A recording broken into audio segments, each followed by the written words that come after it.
Welcome, everybody, to our latest installment of Conversations on the Shamanic Path. And today I have something unscheduled, a little special, a little off the beaten path. And today I'll be talking with Sanan in Pisac about the work that he and his organization are doing there to support traditional communities and cultures. Welcome, Sanan. Hey, Mitchell, great to see you. Thanks so much for having me on. I really appreciate it. Absolutely. I'd love to know a little bit about how you came to this work and some of the things that you're doing through your organization there in Pisac. hmm Well, it was about 10 years ago in 2009, and I was guided to come out here. Got a Skype from a friend of mine who lived in Tarapoto and came out for a week-long visit with a friend and loved Peru. Came back a few months later, came through the Sacred Valley. And when I went through Pisac, I hiked the ruins. And as I came down, I knew nothing about Pisac. I knew nothing that it was a vortex or, the trendy place or whatever. And it was at night. I knew no one here. And as I came down from the ruins and came to Pisac, I felt inside that, oh my God, this is where I'm going to live. And a few months later, went back to Ashland, Oregon, and packed up my stuff and said goodbye to everyone, and had some circles with friends to explain our vision, and let go of all my material possessions except for a few bags, and went through the portal of coming over to Peru to live in Pisac, where I've lived for the last 10 years. Now, when you had that first vision that, oh my God, I'm supposed to live here, first of all, congrats that you listened to it. But second, did you see what was to come? Did you have a vision of the kind of work you'd be doing or the way you'd be involved with the communities? And how did that evolve?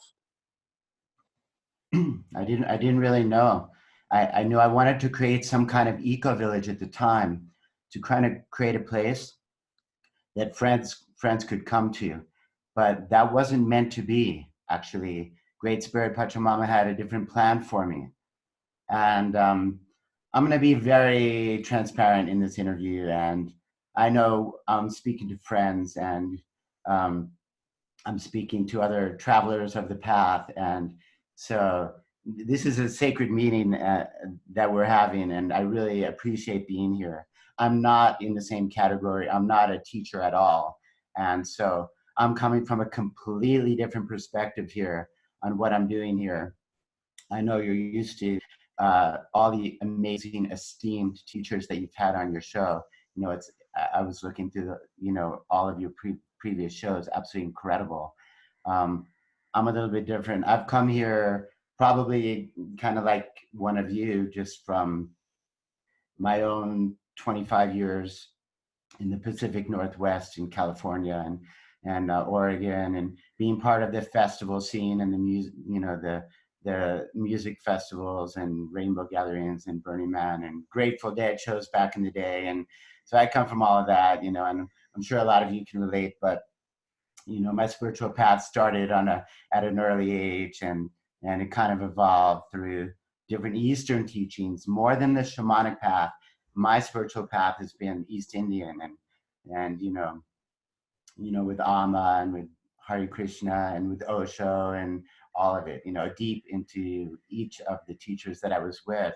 So when I came out here in 2009, it was really to be able to take what I had gleaned and the blessings I had received from my teachers and a dedicated path over those years, a stumbling but sincere path, and to actually do something with it. And I felt that inspiration, but it was vague. It wasn't clear when I came out here, this is what I was going to do. And there was some kind of blueprint that didn't happen until my first ceremony here when I returned, and my last ceremony, which was 10 years ago, with the late Diego Palma, where in that ceremony 10 years ago, my last ceremony, in a moment of utter um, utter sadness, and mm, genuine despair. Yeah.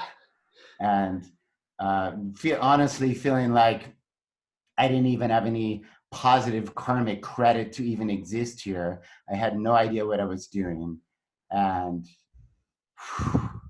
it took me hours of tears and just, being in that moment of that for me to get my message of what my life path was going to be and what the answer to my honest, desperate prayer was going to be.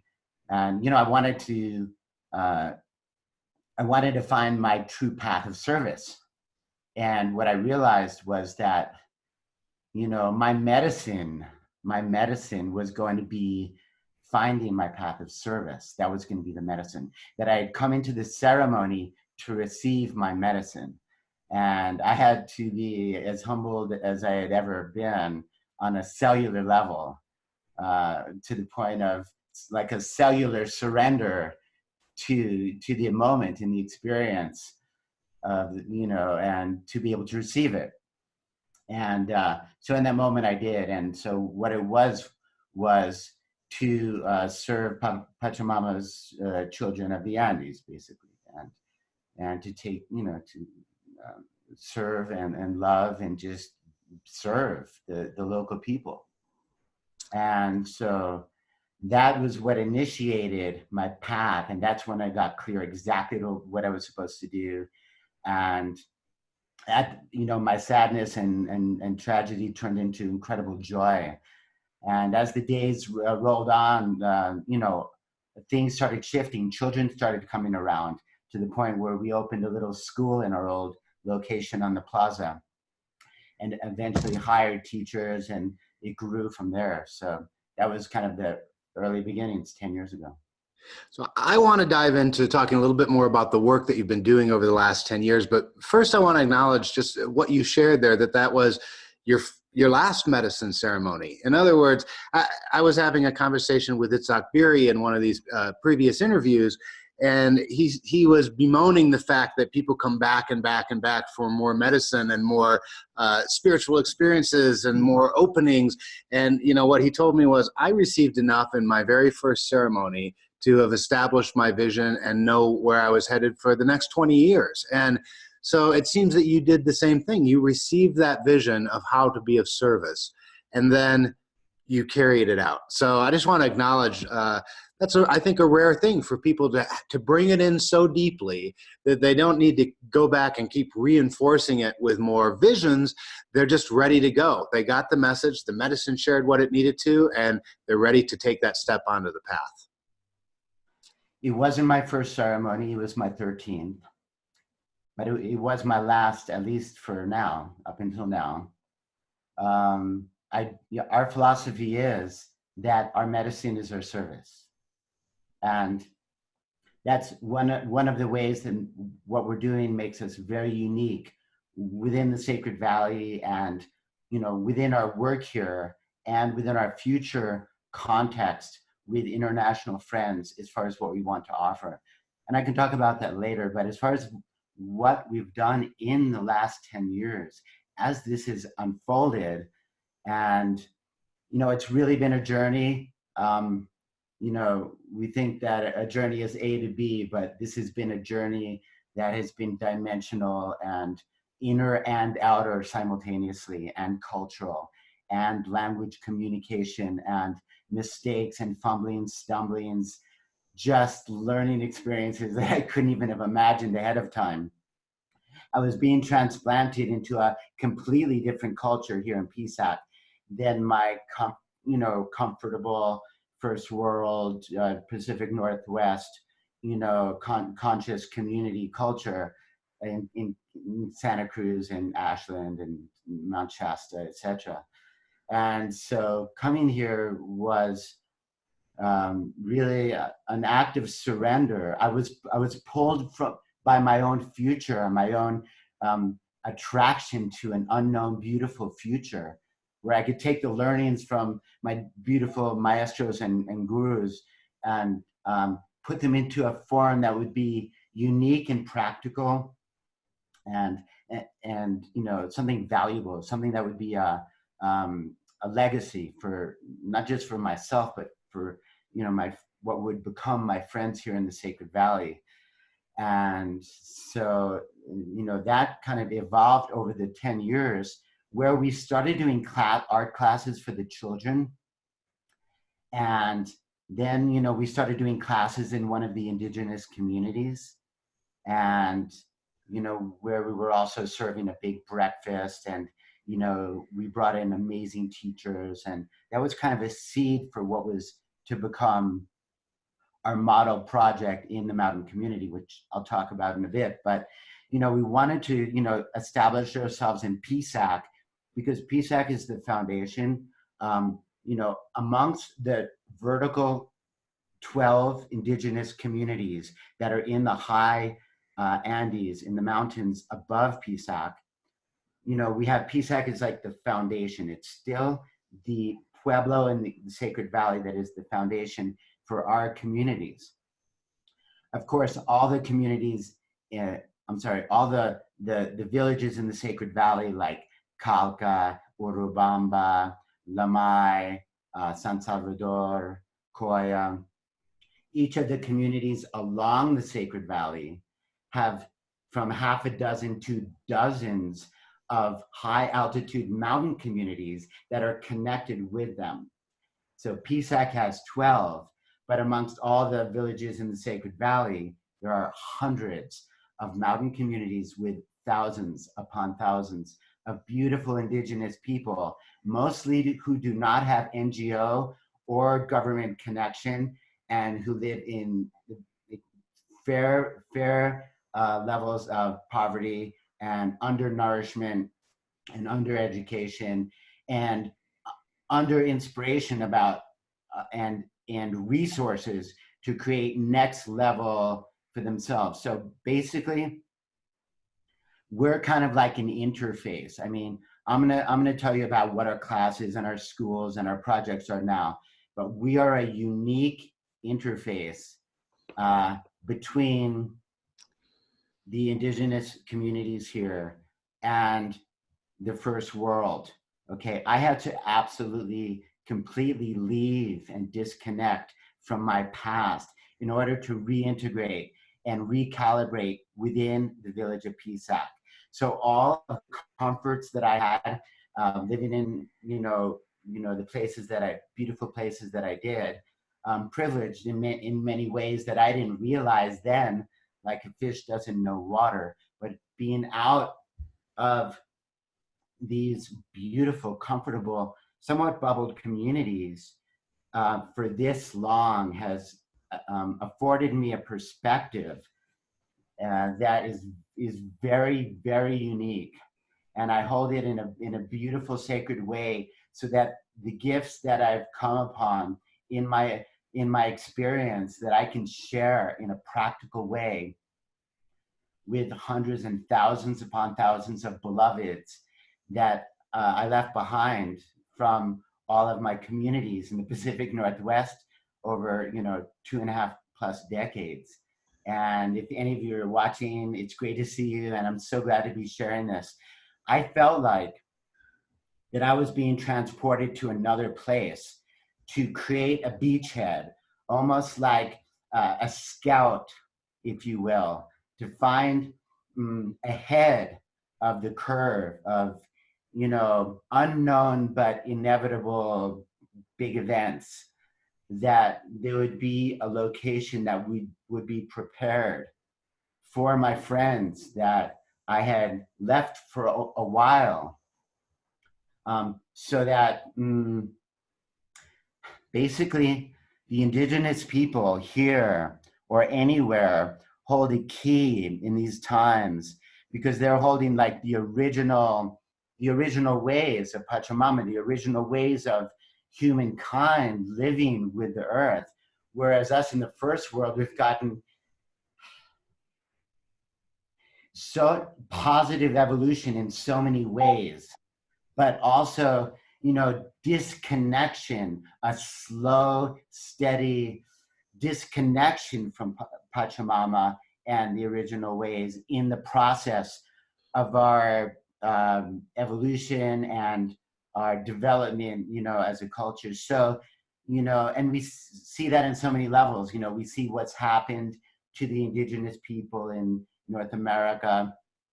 We see the longing to return to that knowledge and to remember what that knowledge is and to receive it from the elders and the teachers and the lineage holders, because of the contrast of these times and how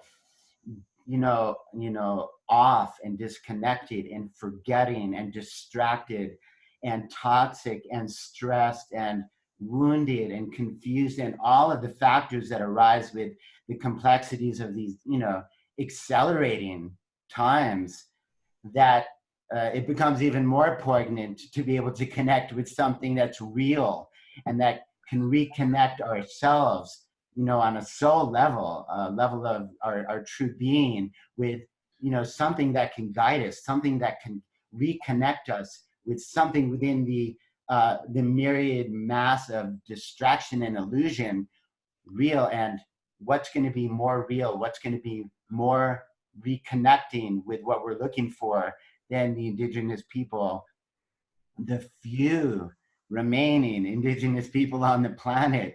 And there's so few. And that's what's one of the things so special about being here and what we're doing here, is that, it's almost like the travelers here, as beautiful as it is, it's still taken for granted that all of the beautiful colors and the weavings and the elders that people see coming down from the communities on Sunday, every day, but especially on market day on Sunday, that's always going to be here. It's not. It's a very sensitive time right now for the indigenous people here on a lot of levels. And I have a unique perspective of that, because living here for 10 years, they have become my friends. And so we're not like a nonprofit organization from outside trying to do a project for beautiful people that maybe we have visited or, know to some extent, but we actually live here. And living someplace for like a decade, it changes the whole context. I'm actually part of PSAC. And I honestly, I know a lot of people who are watching this will have visited here, and I want to say this carefully because I know this could be taken the wrong way. But on a certain level, I'm the only expat who's integrated in PSAC in the unique ways and levels that I am. And honestly, it hasn't been an easy journey, and I have not walked it perfectly.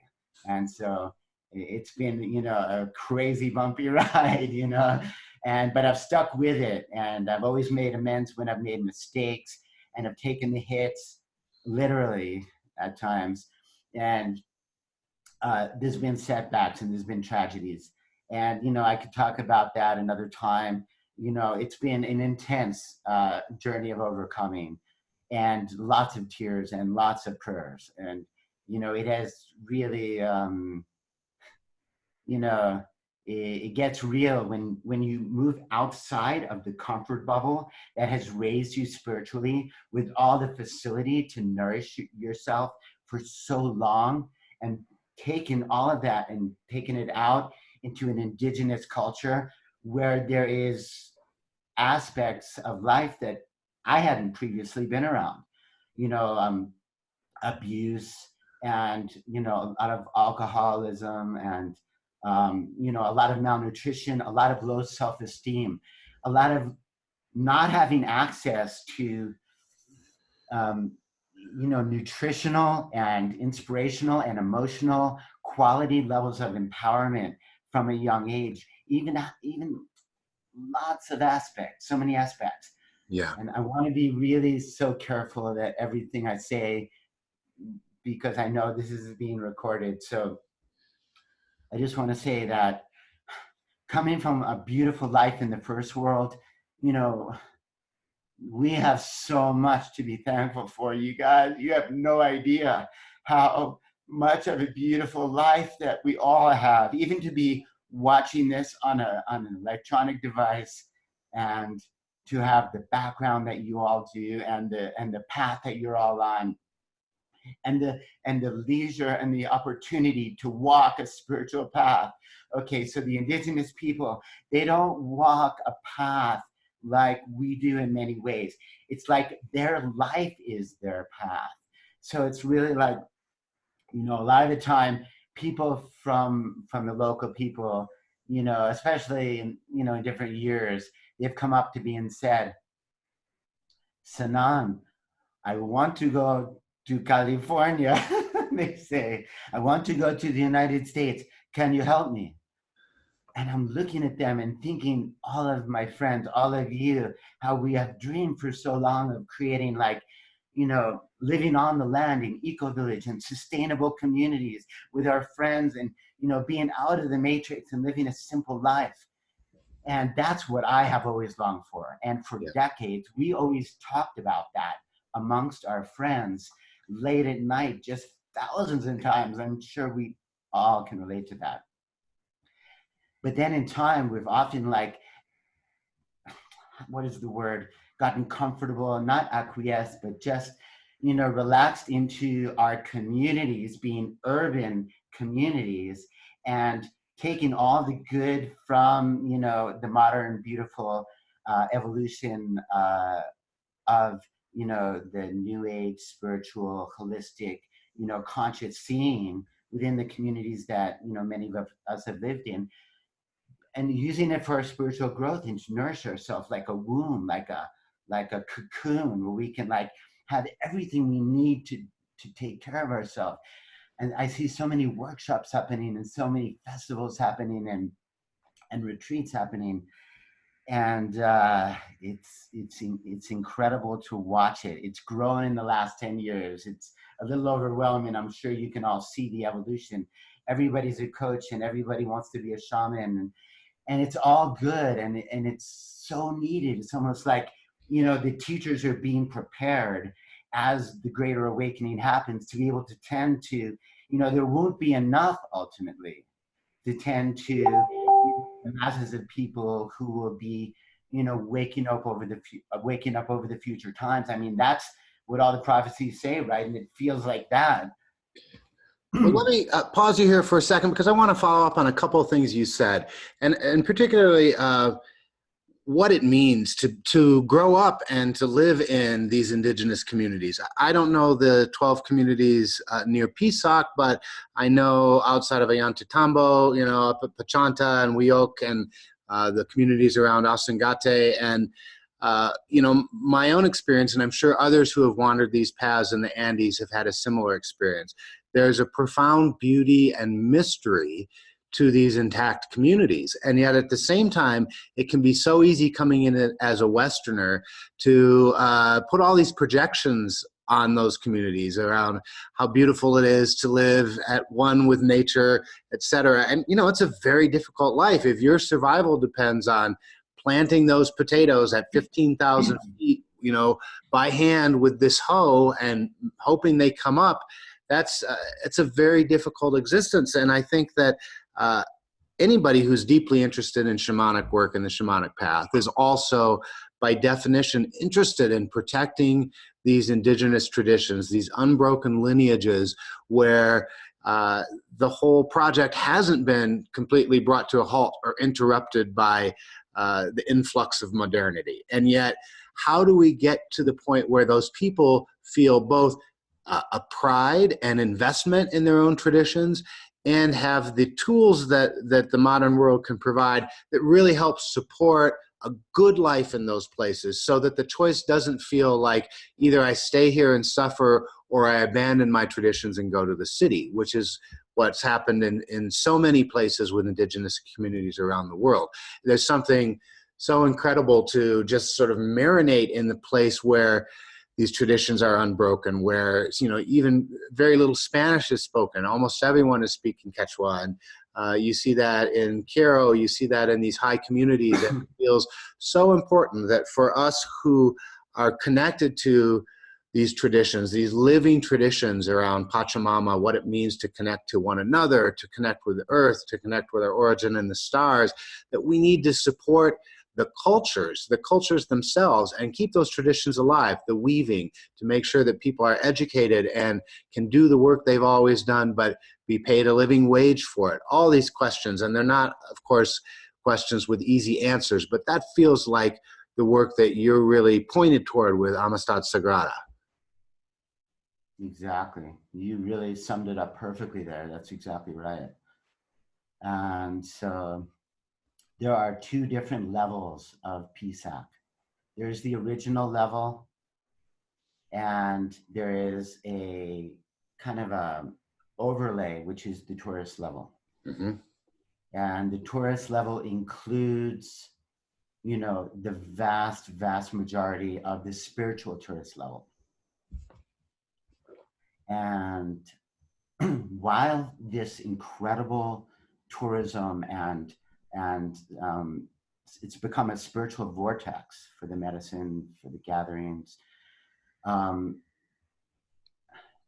local people, for the vast majority, are not benefiting from any of this incredible wealth and possibility that is coming through.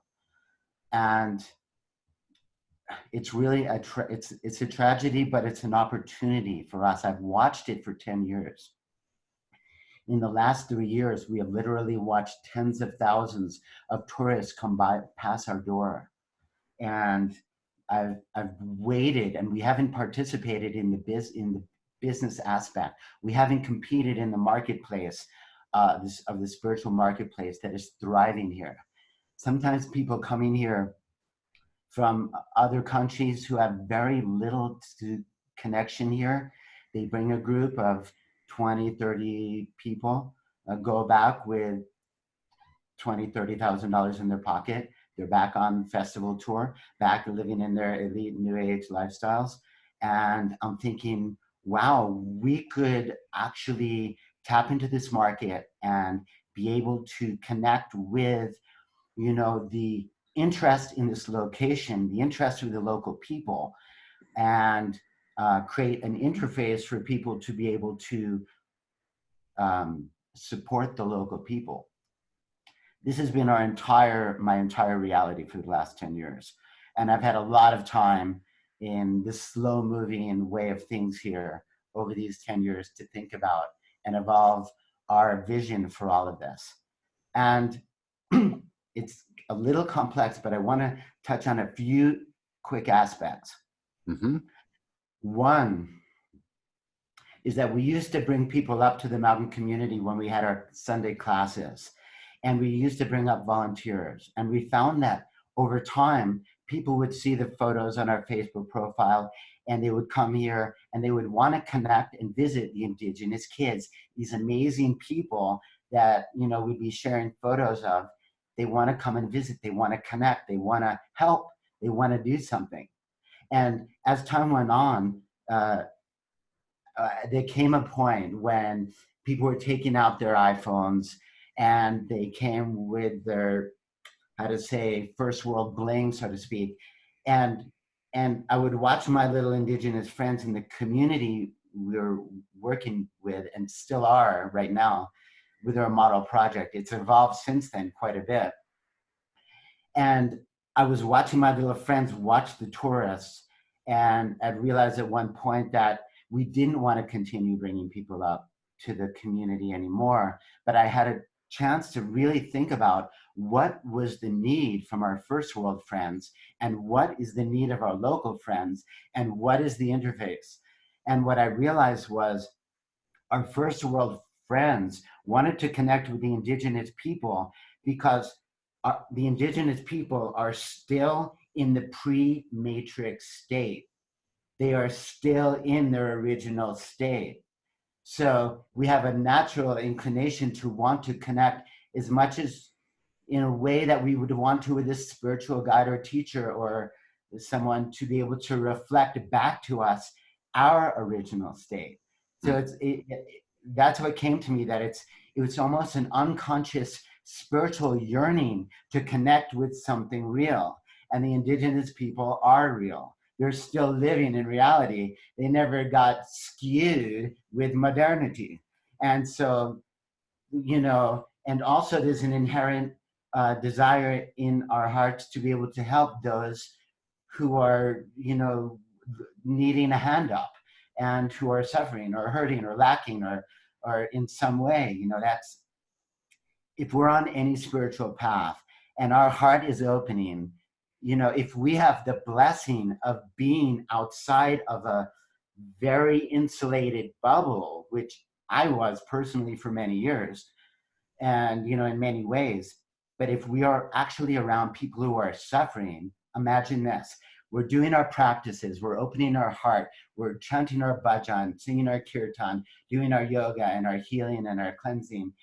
And then we go outside and there's children who don't have any food at all, don't even have a piece of fruit. What are we going to do? Say, sorry, I have to go to my yoga class, or, or close our eyes? Unfortunately, for most of my adult life, I wasn't around people who were suffering so much. And in a way, it allowed me to be able to focus on my own healing and evolution and practices and, and all stumbling of my youth. Then it comes a time that we realize, like, well, what am I going to do with it? Is it about trying to endlessly heal ourselves? Or is it about becoming perfect or enlightened? Can we even get there from our own self-effort? And if the answer to a problem is at a different plane than the problem itself, then what would be the plane of being that would be the state we would want to be moving toward in our spiritual practices? And I know this is a little bit obtuse, but this idea came to me. I just want to share it real quick. When we're focused on our problems or endlessly self-fixating or self-healing, that becomes front and center in our reality. But it can overpower our consciousness and become our self-identity. But we have a higher purpose, of course, than just fixing ourselves or becoming something a better version of ourselves. But what I've found that, within all the complexity and oftentimes destruction or, confusion of New Age spirituality, and, what I've had much in my own life, what creates clear context and contrast is when there are actually people around us who are suffering more than we are in a big way, and that we have an opportunity to use our gifts in a way that is giving, in a way of self-offering, and that after we've done our practices and our healing and taking care of ourselves, if we have the good fortune of being in an environment or connecting with, someone who is like ourselves or however, that is connected with the local people in an indigenous situation where they are growing, they're going to meet the modern world one way or another. Right. And our point of interface is to be that, we're not, a lot of I don't want to say any like specifics, but there's a lot of fake stuff that comes from the first world. And it comes here, fake food, fake media, fake stars, fake images, and, fake, what is the word? Images of an ideal life or a materialistic life. And it's not necessarily relevant for indigenous people. So I know I'm jumping around a lot more than I thought, but I want to get back to one thing. When I was saying my friends, they want to go to California. Sanan, please help me to get to California. And I'm thinking, what the heck? And I'm like, dude, run, turn around. It's not what you're seeing on television. They're like, no, but California. I'm like, it made me think, what's really going on here? And so what I realized is that what is wealth? And wealth is what myself and a lot of my friends, and I'm sure a lot of yourselves, have come to the same conclusion, that wealth isn't a lot of the materialistic trappings we thought it was. It's not even the spiritually materialistic trappings that we thought it was. Wealth is what the indigenous people already have: land, their families, their animals, their culture, their Quechua language, their own foods, their own dress, their own weavings. This is the wealth that is disappearing off of the face of the earth, and there's only a few cultures left that is still maintaining that. It's so precious and rare. It's so easy to lose your culture. It happens so slowly, you don't quite notice exactly that it's happening. And after the fact, it's very difficult to get it back. Yeah. Well, Yeah. let me jump in for just a sec here. Yeah. I mean, one of the things I'm hearing that is, this is a theme that's come up again and again in people's posts on the group and in the conversations I've had with others, that, you know, this orientation toward our personal journey, our personal awakening is so prevalent in Western spiritual circles that we often don't even see that it's happening. But the farther we go, I think you're absolutely right, that healing has to be in service of something deeper. It's, you know, we're healing ourselves in order to be available to life, to be available to our path, and to be of service. And without that element of service, you know, maybe there was a time when the appropriate response was that kind of personal enlightenment. But at this point, there's something else that needs to happen, and we have to dive in deep and do the work to protect these traditions that bring us this life force, this unbroken lineage that can actually provide the blueprint for how we might operate in this world in a different way. Absolutely, absolutely. And, you know, it is actually exactly that. We are so in alignment, brother. To hear you saying that, it's just like, thank you. What's interesting is that I think there's a lot of unspoken angst within a lot of the spiritual communities. And I say that from my own experience on different levels. And what I think that is sourced from is exactly what you're saying, that until it's so rare these days to actually find an opportunity to be able to live our spirituality. Mm-hmm. And what I've found, and what the ultimate teaching that I've come to and that I want to be able to share, is that there is within all of the spiritual traditions, within all of the spiritual teachers and scriptures, it's all kind of pointing to something that's a mystery. It's kind of like a secret that has to be uncovered within ourselves, within our inner journey, but that there's something to find, and that it's a precious jewel within each tradition, whatever tradition, and that if we could find it, we will be eternally blessed, and that we could share something of value with others. Well, I think how we find that is that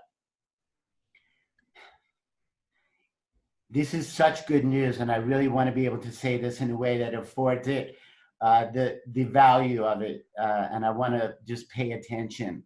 Okay, this is what I've found, is that I was suffering, and I feel like a lot of my friends were suffering and are suffering within even the best of the spiritual communities.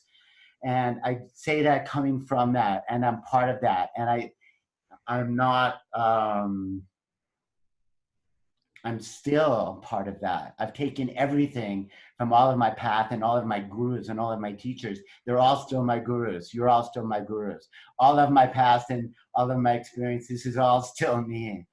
And what I've found is that there's the doorway, that the secret doorway into what we're searching for is so simple. It's simpler and more, it's going to be a big relief when we get to actualize it. And this is what it is that if we could have the infrastructure to be of service.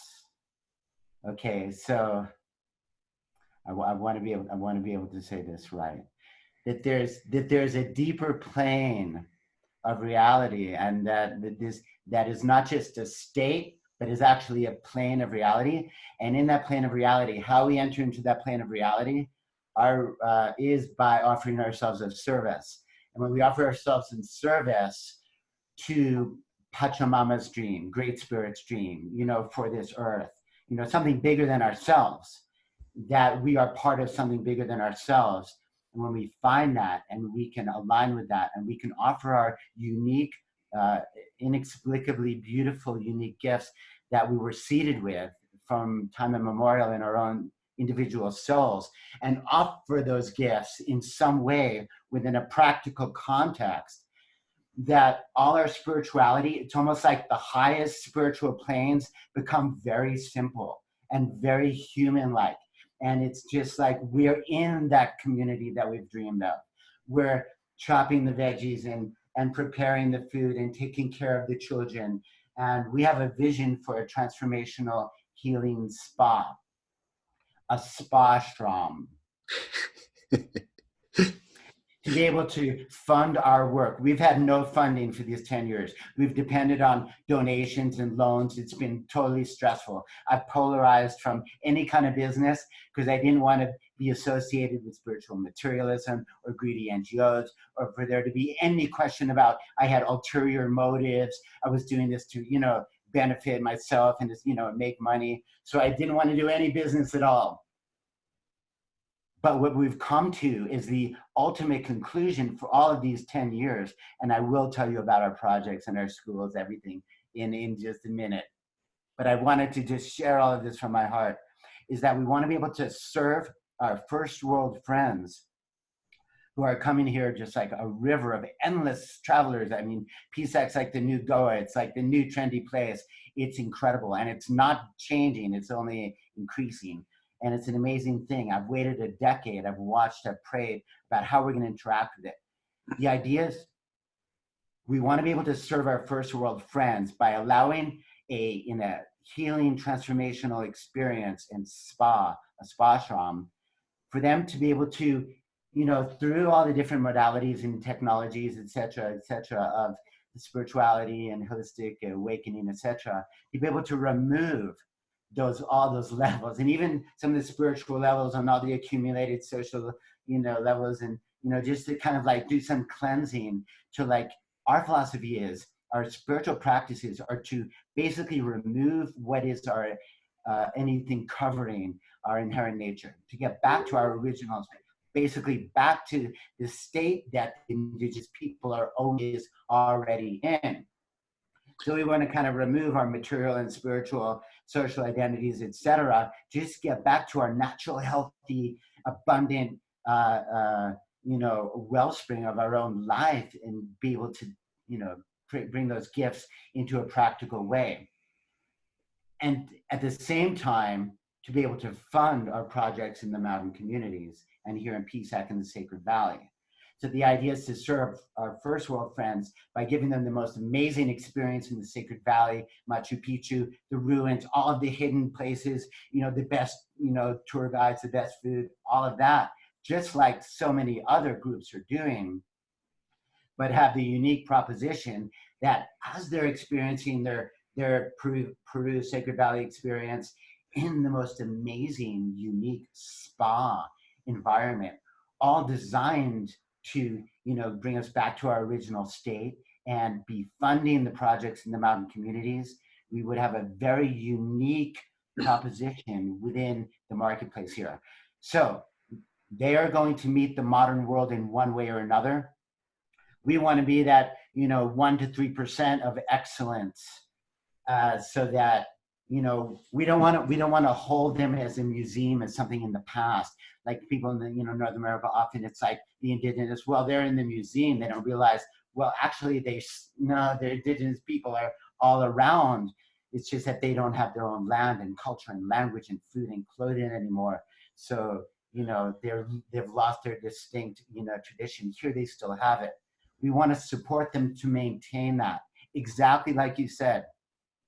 The youth are going to the universities because they're seeing an image on television and through the tourists, and they're, you know, they're not an isolated tribe, you know, they are connecting with life when they come down to PSAT to see international travelers. They're getting an image that they are moving toward. And so the youth are going to the universities to get degrees that will take years to get higher level paying jobs, to be able to make money to send back to the communities. Right. It's a beautiful, pure intention, but it's a long way home. And most of them do not return home. They'll return home to visit, and they might even be able to send money back. That's all great. But what's more important than the money is them. The youth are the gold, the essence, the heart of the community. And so having them leave exactly like what you referenced. So the idea is we want to be able to reinforce their health and culture and economic sustainability from within the communities, so the youth can stay in the communities. They can expand their infrastructure on all kinds of amazing ways.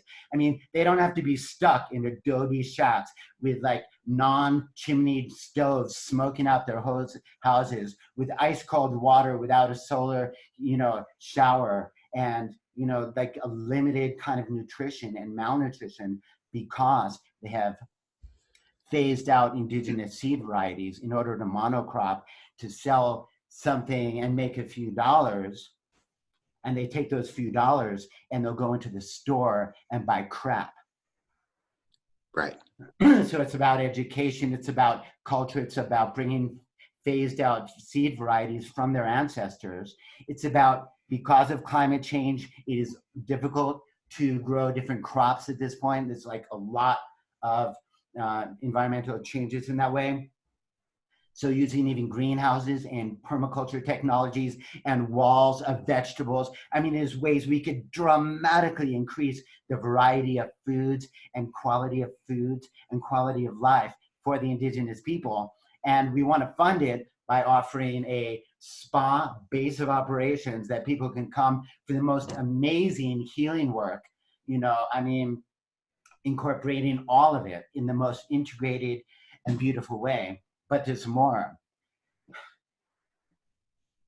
Okay, people want to do service. They want to connect with the local people, but we don't actually need the mano de obra, the workers, the actual, we don't need them to come up and like, you know, hit a hammer or like carry bricks so much. What we really need is just money to fund the infrastructure and the workers. They do their own work. We empower them from within. They're empowered from within. They are the best at all of that. We don't need their man or woman power, so to speak, but we do need the funding. So the spa is to have an incredible context from which to explore the entire Sacred Valley and have all the healing work and participate in practical hands-on service.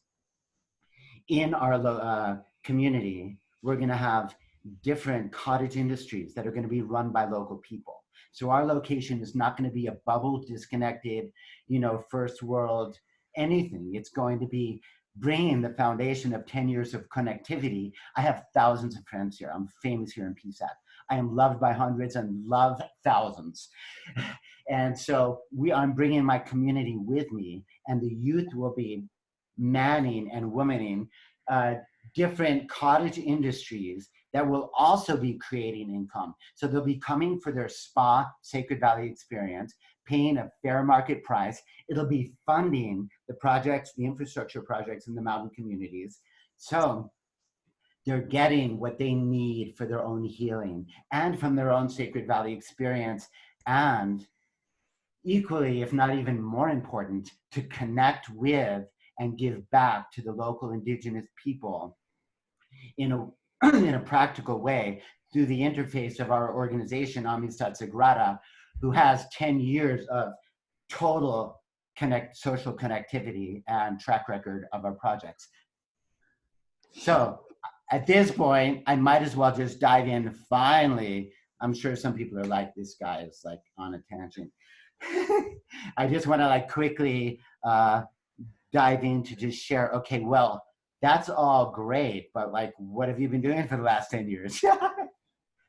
Well, let me pause you before you do that. Let me pause and give a little framework here. First of all, I love Yeah. the joy and enthusiasm you bring to these projects, and this notion of both connecting with our own original nature, our own inherent state, and also bringing the awareness to these indigenous communities that they already have this connection and that it's something of value to the world, that it's something that few people in the West with all these trappings of wealth and comfort have access to, and that by really nourishing and cultivating that, we can help those indigenous communities see the incredible worth and value they have to this planet and these cultures right now at this time. So first want to acknowledge that. And then as you talk a little bit about these programs, as we're wrapping up here, I also want to say that for all this to happen, your organization needs some support right now. And this is part of what brought me to reach out to you now. I saw someone else had passed along a post that you had done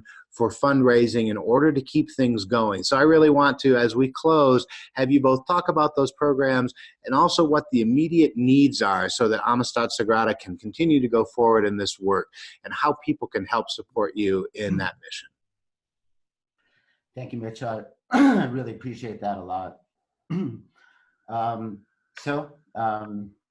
We have right now, our projects include, we have a weaving cooperative working with the most humble families from our 12 mountain communities who don't otherwise have a way to sell their wares. And they receive 100% of the price. So it's the same as buying directly from the weavers themselves. And it's all with their traditional handmade, hand-dyed, hand-woven, with their insignias from their communities, excuse me. And our weaving cooperative is called Iwaimi Kausai, which means weaving is life, or my weaving is life in Quechua. And we have beautiful families that we're in service to in this way. And we look forward to launching an online store with these weavings sometime in the next 30 days. And it's a very unique model where not only will the weavers receive 100% of the price exactly as they are receiving now, 100% of the fair market price they would ever receive, but because we'll be selling in the first world internationally, we're going to be tripling the price of the items, which will still often cases be a very reasonable amount. And it will all be fair market, online prices as well. And that will afford us to be able to have 100% for infrastructure projects in that the weavers in community, benefiting the entire community, not just the individual weaver. So our focus, aside from our weaving cooperative, is projects that benefit the entire community, not just a few families. And so that's our focus generally as a nonprofit organization. And our weavers receive 100%, then 100% will go toward infrastructure projects that benefit the entire community, and then 100% will go toward funding our infrastructure as an organization so that we can maintain. As I mentioned previously, because I polarized from doing any kind of business, that is not a financially sustainable model, obviously.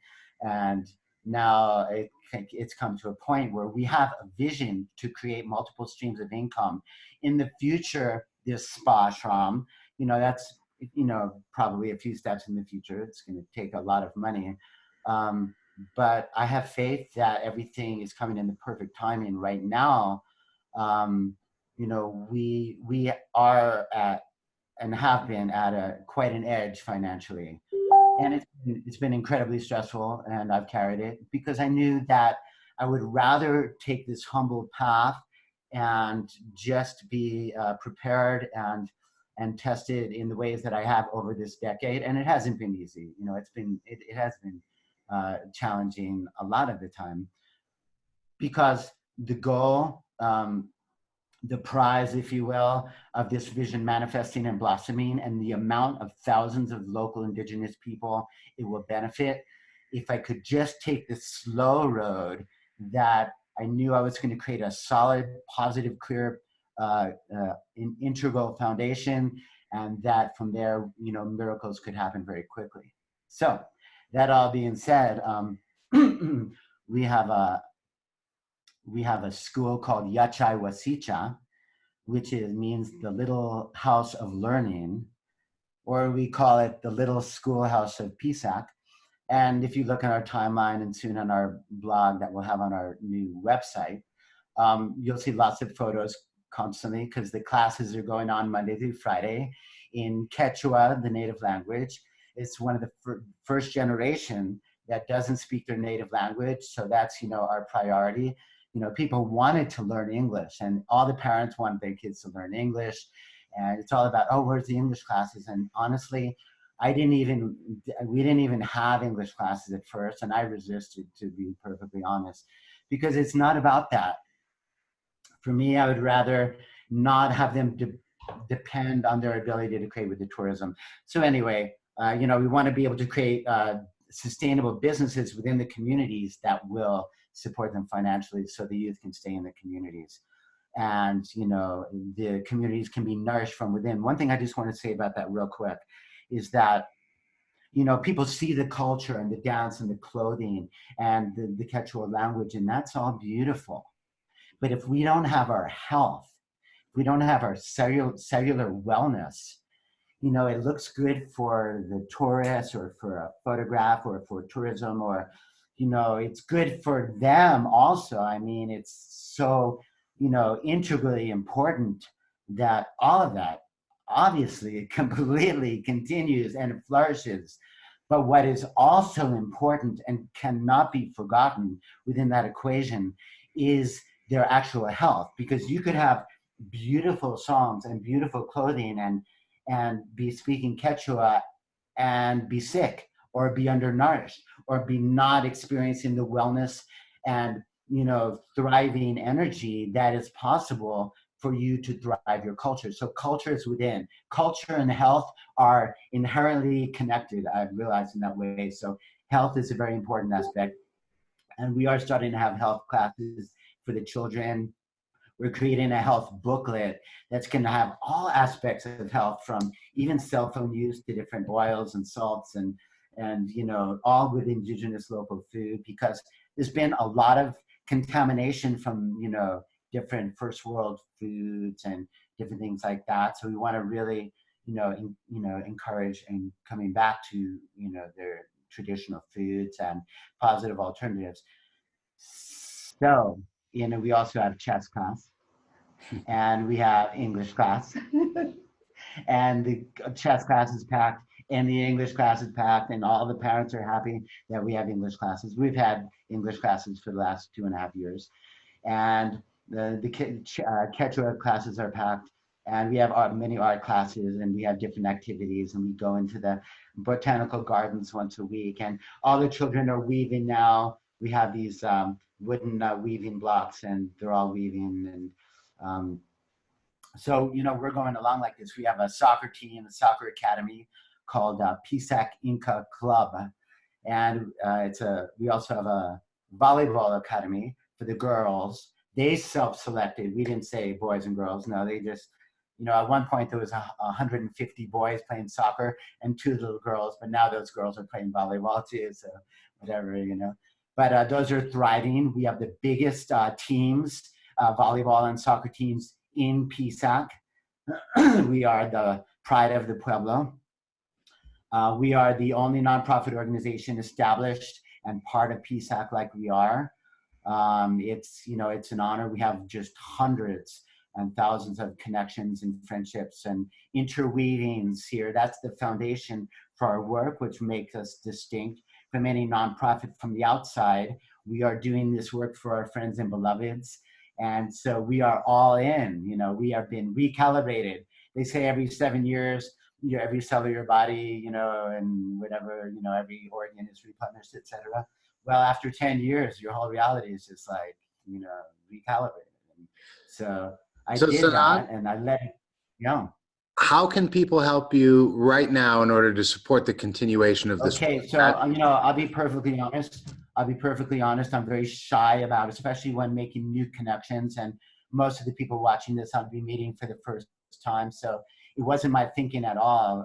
Actually, more like I like to make relationships and connect people with our work. Our website is amistadsagrada.com, AMISTAD amistadsagrada.com. We do have a campaign on the donate page. It's a GoFundMe campaign.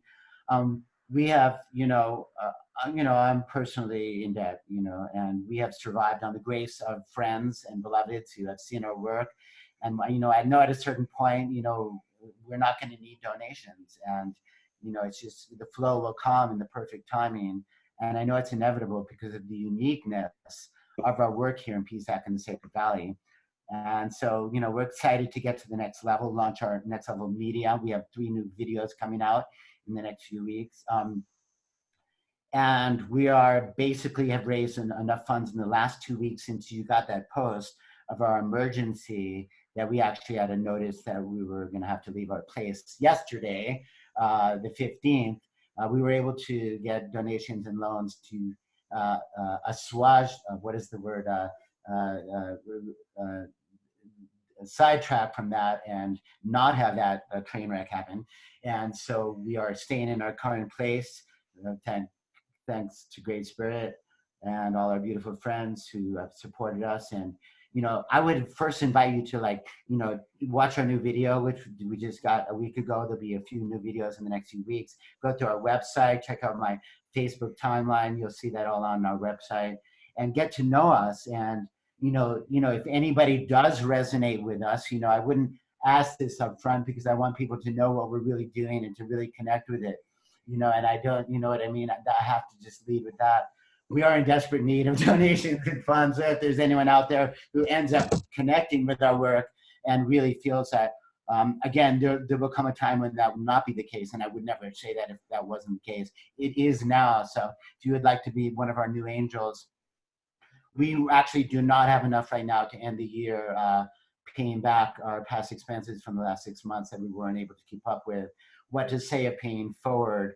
We're, probably right now $10,000 from being able to just marginally make it into 2020, and which isn't a huge amount, but for us it's a lot, and so any way you can help, or if you feel inspired to connect on any way or communicate, please reach out. And through our website or through Facebook. And I'd love to connect with any new friends. Mitchell, I really appreciate the time. I want to apologize. I know I've jumped around a lot, and there's a lot of things, I haven't talked about, and that, I'm going to wish oh man, but, there'll be more times to share. And I do want to apologize for my meandering communications at times. Please edit to your heart's content. Well, I like the enthusiasm that was the thread that led through it all. And, I'll be back in the Sacred Valley next May, June, July. I'm sure we can connect in person then.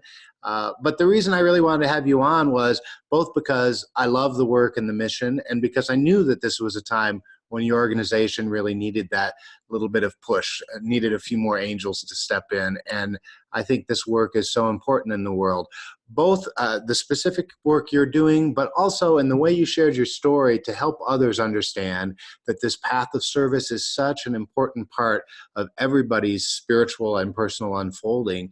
And, hopefully that as well can serve as an inspiration so that people can find where they can offer service in the world that supports these traditions that are so important to our continued survival.